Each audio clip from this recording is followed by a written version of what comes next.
Hey everyone, welcome to another edition of 41 Strong. My name is Chuck Tate. Thanks for joining us today. For those of you that are first-time viewers or first-time listeners, and perhaps you're wondering, what in the heck is the number 41 mean? Let me unpack that for you right now. In Scripture, the number 40 oftentimes represents a season of waiting, a season of trial. And on day 41 or year 41, that is the day of the breakthrough, a new beginning, a second chance, if you will. So I'm the author of a book called 41 Will Come, Holding On and Standing Strong. So for those of you today that are in a season of waiting yourself, you're in a season of trial, the message of 41 Strong is don't quit because 41 will come. So 41 Strong Podcast does our best to deliver encouraging scriptures and stories to help you hold on and stand strong during your journey. And we have such a story today. I am joined by a very good friend of mine, special guest Andy King. He is the executive director of Dream Center Peoria. We're going to tell you more about that in a second. But first of all, Andy, great to have you on 41 Strong, man. Thank you for letting me come. That's great. This is great. Well, it's always good to hang out and chat. So first of all, for those of us that are unfamiliar with you and perhaps they're listening or watching today and this is their first opportunity to see you or to meet you, they're going to tell right away that your accent is a little bit different because you are across the pond. Yep. Originally was born and raised in England, in the Midlands area of England, and then spent a year in Australia, so that totally messed my accent up.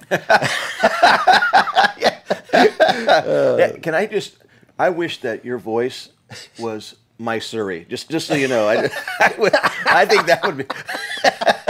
Can we arrange that? Yeah, sure. Yeah, let's do it. So you spent from England, but then you spent a year in Australia. Yeah. That was when I was 18. I went and did a youth discipleship course called ACE Teams, and moved down there. And in fact, the way that we got to America, the whole story of me being in Australia was very critical to the story. Okay. And so I'm sure we'll get to share a bit of that in a bit. But yeah, well, first of all, then, since before we get into your journey in Dream Center Peoria, I think this is very important for us to clear up before we go any further. Mm-hmm.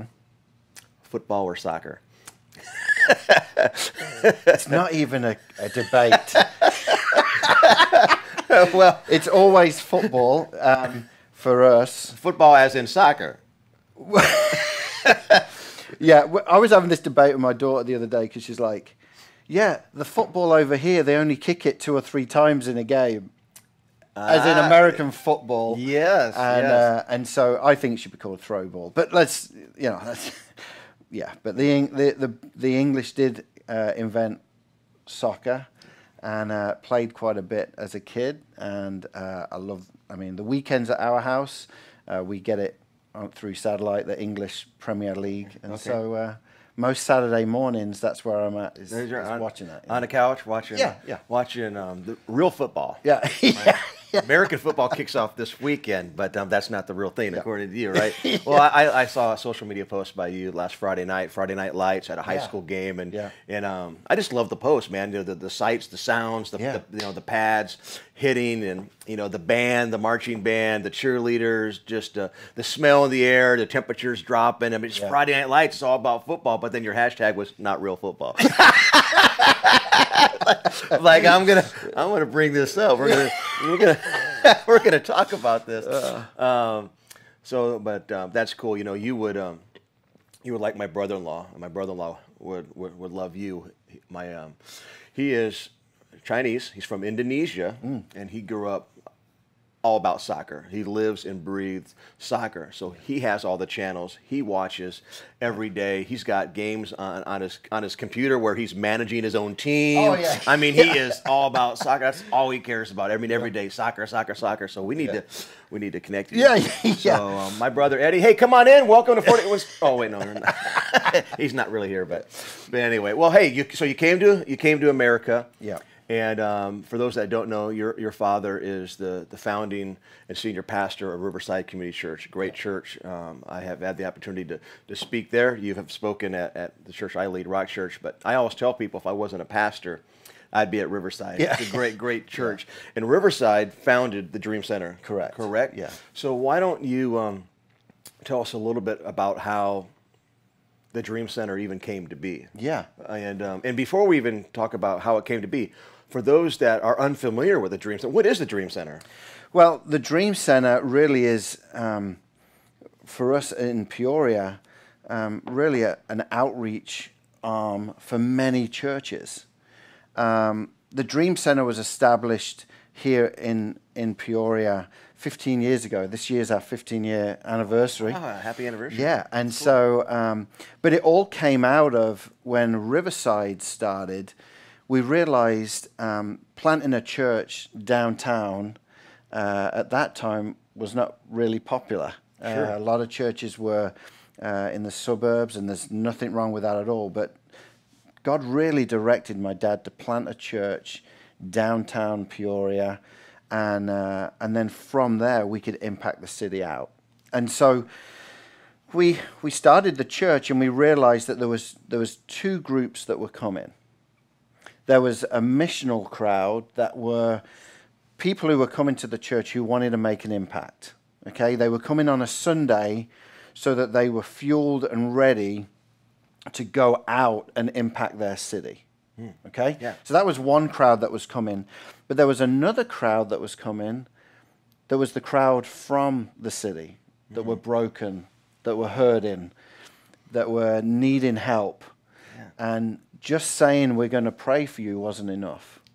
Yeah, that'll preach right there. And so we had to step up to that challenge. And so at that time, the Dream Center in Los Angeles had just started. They'd been going a few years, and my dad became friends with the Barnetts who run the Dream Center in LA.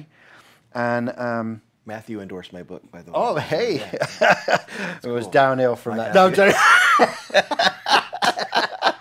Well, I'm originally from Phoenix, and I didn't attend Phoenix First Assembly. Yeah. Which Tommy Barnett was the pastor of, or was the pastor. Now I think Luke is taking it over. But I had friends that grew up there and went there. Of course, I moved to Illinois when I was a kid. But I just have always been a huge fan of Tommy Barnett. Oh, yeah. And of course now Matthew Barnett. But I didn't mean to interrupt you there. Yeah, no, and so a team from Peoria went out there, and they saw this model of the church in a neighborhood and reaching the needs. And their big thing is find a need and fill it, find a hurt and heal it. And so... Can you say that one more time? Find a need and fill it. Okay. Find a hurt and heal it. Oh, I love that. And so when we started looking at the Dream Center for Peoria, we really started looking at what they were doing, but we could not duplicate what they were doing. Because where they were, as far as a city, was completely different to the cries of our city. And I think for us, and for anyone who's wanting to do outreach, there's many churches that start outreach programs because they've seen another church do it and think, well, that looks good, let's try it here. And the one thing that they don't do is they listen to the cries of their city and find out what the need is within their city. Because not every program will work well in every city. Sure. There was things that the LA Dream Center did that just wouldn't work for us. Yeah. But then when we got back, we started going out and finding the needs of our city. And from that, we were then able to create ministries to meet those needs. Some of those programs may last for the 15 years that we've been going, and will keep going because the need is still there. Some programs will nix, will shut down because we've met the need. Yeah, absolutely. And so that's how the Dream Center started. We started with Adopt-A-Block, which is just going door to door in a certain area, and just knocking on the doors, asking if there's a way that we can serve the family. And from that, we started seeing a trend of need, because people were saying the same thing door to door, then we could step in and start different programs to impact the city. Wow. And so back then, the first need that we saw was kids were going back to school with no school supplies. And so we felt as a dream center and as a church at that time, with Riverside being the founder of the Dream Center back then, they were like the guinea pigs of all the programs we wanted to do. We collected 300 bags loaded with school supplies, and we said to the area that we were working in, come to the Dream Center on this day and we'll have school supplies. And the day that we did that, all the bags were gone within 20 minutes. Oh my goodness. And people were turned away, and we knew we'd hit a need that we felt we could step into. And so that's really how the Dream Center then started evolving into what we have today. Okay. And, you know, the vision and mission is to impact families living in poverty, starting with kids and youth. Okay. That's what makes us get up every day. So in year one, you gave out 300 backpacks in 20 minutes. How many backpacks did you give out this year? So this year, so it's grown over the years. Yes, yes. So this year we gave out 2,500 backpacks loaded with school supplies. Wow. In addition, it's become one of the biggest days in the calendar here in Peoria for outreach. So, and we'll talk about how we got our building and stuff, because that all ties in just a minute. But within our building, we have 2 gymnasiums. And so we want the bags to just be the way that people will connect with us.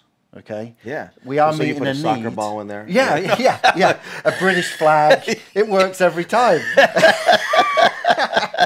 But no, what we have been able to do is the school district here in Peoria approached us and they said, hey, we are terrible at back to school events. You guys are knocking it out of the park every year, doing 2,500 bags. Can we just partner with you? And so we're like, yeah, sure. So now at Backpack Peoria Day, we are trying to take all the obstacles out that would stop a kid from starting school well. Okay? Yeah. So one of them was the bag and the school supplies. If a kid shows up at school with no school supplies, they can't learn. Sure. But then when you looked into it more intently, you saw kids were showing up that weren't registered for school. So then they're being turned away. So District 150 approached us and said, can we do Backpack with you? So now we have every school represented, 17 schools represented. Wow. With their principals, with the superintendent. We have an area in the Dream Center where people can register for school. When they register for school, it then shows up that they haven't got a medical, they haven't got their dental done, their optical done. So then we have a medical truck on site from the hospitals that can do medicals immediately. We have dental exams going on immediately at Backpack. And then this year we added optical, so kids, they can see if they need glasses or not. Yeah. And so they were 3 areas that stop a kid from starting school well that we felt we could address. In addition to that, the families that we're dealing with, majority are single-parent moms or grandparents raising their kids. And so for those folks, it's hard to connect with everything that is in Peoria. And so we bring 20 to 30 nonprofits in, and we give them booths, and they're able to share what they have and what they can do to families within the area. Wow. So by the time they get through and get to the last thing, which is Backpack, they have to go to 5 different booths from a different nonprofit or support group within Peoria so that they can hear and find out what's going on. Wow. So that's some of the things. Wow, you guys have thought of everything. Well, and now you guys have expanded it so much that they even get their diploma in the same. So they go, they go through the line, and then they're done with school in one day. It's, I don't know how it's. No, that's amazing. Yeah, I love what you said. Find a need and fill it. Find a hurt and heal it. And that's what you guys are doing. That's what Dream Center Peoria is all about. Yeah. And it's inspiring to hear the impact and not just hear it from you, but being a pastor in the area. I see it all the time. I hear about it all the time. You can't drive around Peoria and not see the big Jesus billboard on top of Dream Center Peoria. And it's amazing what, for me, who's been at Rock Church 19 years, to see how Dream Center Peoria has evolved, the impact it has had, how many churches have come together and been unified to hashtag Team Jesus, and that comes from your leadership, your father's leadership, kingdom-minded leadership, who is not saying to people, "Come," but you're going to them. Yeah. And obviously that causes people to come, and then you raise them up to go back out. And I just love the work that Dream Center has done. And of course, I'm sure that during the years you've had hurdles and challenges. There was a time where you didn't have a facility early on. Why don't you tell us a little bit about that and kind of walk us through that journey? Yeah, I mean, that was a journey that it came to a frustration point for me in not having a building. I had just come on as the director, and about a year into it, I remember the day I was sitting in the cubicle within Riverside's offices where the cubicles were. They weren't even in their building. They'd been kicked out because the children's ministry needed the room. Wow. And so they were now in the hotel across the street. There was office blocks above the hotel there. And I was sitting there, and it just got to the breaking point. Ministry was starting to really happen, but I had a huge dream for the Dream Center and just impacting this city and other churches being involved in it. And I remember walking into my dad's office, and I said, "I'm done." I said, "I need to look at where we can find a Dream Center." And about a block from Riverside, there had sat a old YMCA building. It had been on the market for 4 years. It started at $4 million, and it had come down in price to $1.4 million. We didn't have $1.4 million at all. But I called the Y and said, "We would like to talk to you about the building." And the guy on the other end laughed, which is a normal response when I talk to people. But no, he laughed and he said, "It's funny you should call today, because no one has called on this building in 9 months. But today you have called, and the hospital across the street from the YMCA has called." Oh, wow. Now, I'm thinking, we can't take on a hospital financially, so let's meet. And so we bought all the boards together, the Y, the hospital, and the Dream Center board. And I just shared my heart and vision for the city, for impacting kids living in poverty. Because here's the difference between adults living in poverty and kids living in poverty. Adults living in poverty can change it. Even though it's hard, they can change it. They can look for a different job. They can move location of their house. They can find another apartment out of the inner city. There's ways that adults can get out. Kids can't. They will, if God doesn't intervene and if change doesn't intervene, will become a product of where they're living. And so kids can't change school because of their location. They can't go and move house unless there's abuse involved. They can't go and get a job because they're too young to get a job. And so for us, we focus on the kids first. And then that gives us a way into the family.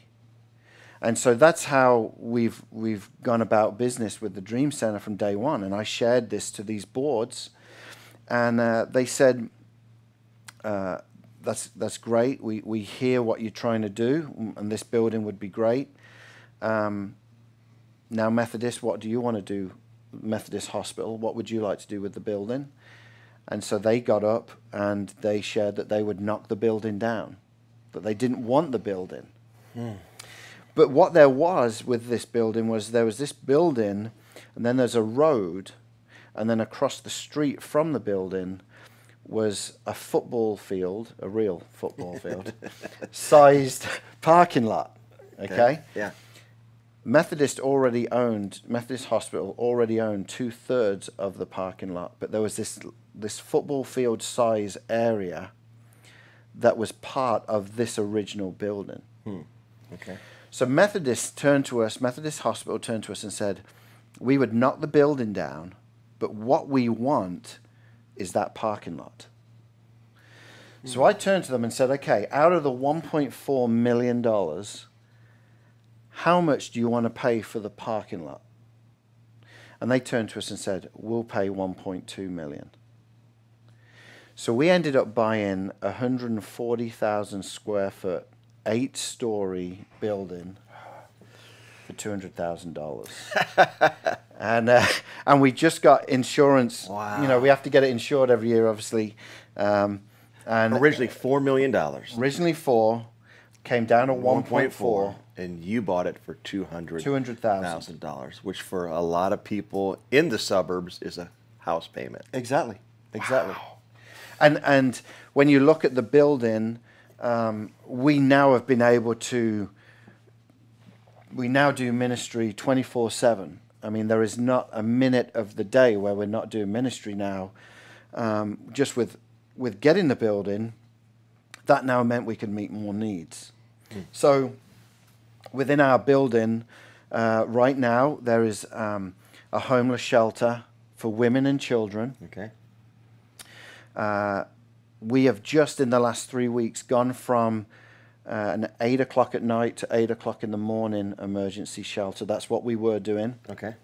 We've now gone to 24 hours a day, 7 days a week. Wow. So these are some of the stats that we... Which is going to help. I mean, a lot of programs kick them out by 5, 6 in the morning. Exactly. Right? Exactly. So what an opportunity you have. I mean, you're doing something that no other shelters are doing. Right, and we're the only, in Peoria, we're the only emergency shelter for women and children. So a lot of shelters, there are amazing shelters in Peoria, but they have to check in at a certain time, then come back later or go to a church service. Or for us, find the need and fill it. Yeah. Right? So the need is, if a policeman finds a lady or a family on the street at 2 in the morning, we've got to fill that need immediately. And so we will take folks in. So here's the crazy thing, though, Chuck. We all have a preconceived concept of what homelessness looks like. For us, it's completely different. We have an average of 25 to 70 ladies and children a night.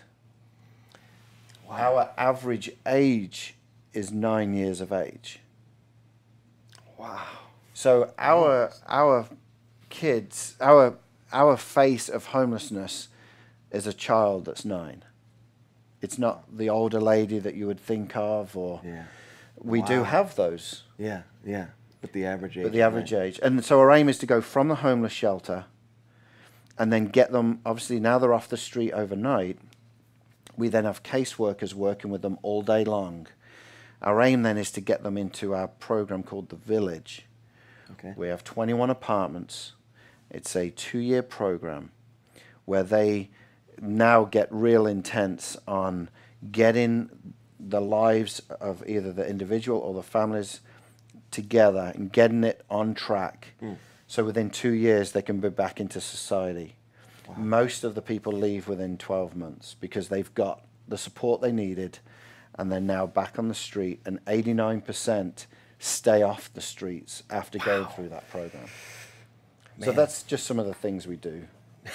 Those are just some of the things we do.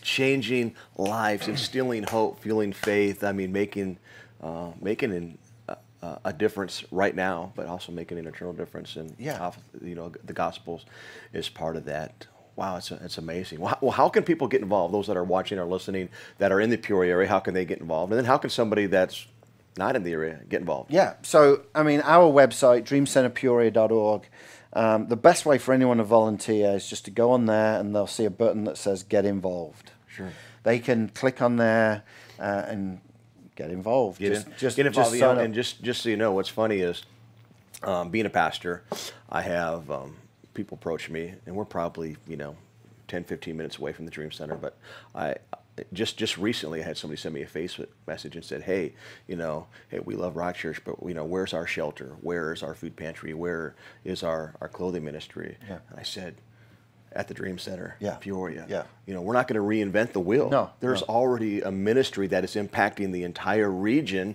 so we encourage them, go serve. Yeah. That's what we encourage our people to do. Go serve at the Dream Center. Yeah. We're partnering together. Yeah. And the thing now, especially with the 24/7 shelter, that now opens a whole new area of service.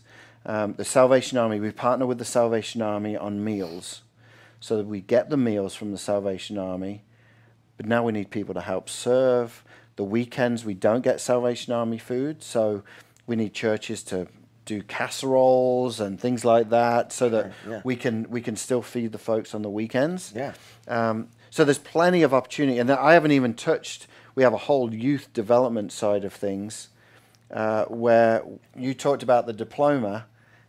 Sounds crazy, but what we're doing with our youth programs is showing kids a way out of poverty through vocational training, the trades. We have a car mechanic side of things. We have a creative arts school. We have a coffee business.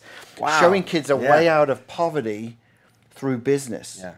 And, the reality is a lot of the kids that we see, they're not going to get to college. Or they will, and they'll drop out within a few months. Yeah.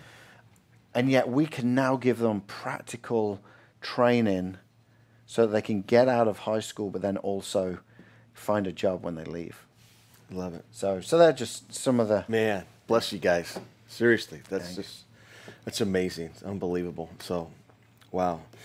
I'm gonna have to have you back on so we can talk about All right. your journey. Yeah. But I know that right now there are people that are watching and listening that they feel hopeless themselves, and they're trying to hold on. They're trying to stand strong, and they're hearing about the ministry and the help that you provide for those on the streets. But as we wrap this up, I would love to have you pray for those watching today that there may be perhaps that they're not near the Dream Center, or that can't meet the need that they have right now, but they just, man, they're inspired by this story. Right. And if you can provide so much help for families and inner city kids and people in general, we know that the same God loves them as well. Can you close us out by praying? Yeah. Praying for those watching today, and so they will hold on and stand strong. Oh, yeah. Let's go to prayer. Jesus, we thank you for who you are. Across on the roof of the Dream Center, there's a huge sign that says Jesus is. And we left it open-ended because we know that you're our provider, that you're our help, that you're our refuge. And Jesus, we pray for anyone today watching that they will see that just from some of the stories they may have heard today, or perhaps clicking on the website and seeing different things that are going on, that you're a God who loves to rescue people. And God, I just pray that they will, even watching this, will just know in their heart that they can reach out to you, and that this could be the first day of many incredible days with this journey with you, and just having strength in you. Because when we're weak, you are strong. And God, I pray that we remember that we can turn to you at any time and know that we can lean into you and you can help us. So Jesus, I pray that you'll be with everyone watching now. Amen. Amen. Andy, thank you so much. Hey, thank you, Chuck. Yeah, thank you for having me on. absolutely. Well, my guest has been Andy King, Executive Director of Dream Center Peoria. To follow him on social media, it's at Andy Britt. as in Andy Britt, hashtag real soccer, or real football, real football. No. So at Andy Britt, to follow the Dream Center, it's at DC Peoria, at DC Peoria. For more information about Dream Center Peoria, he mentioned it, dreamcenterpeoria.org, dreamcenterpeoria.org.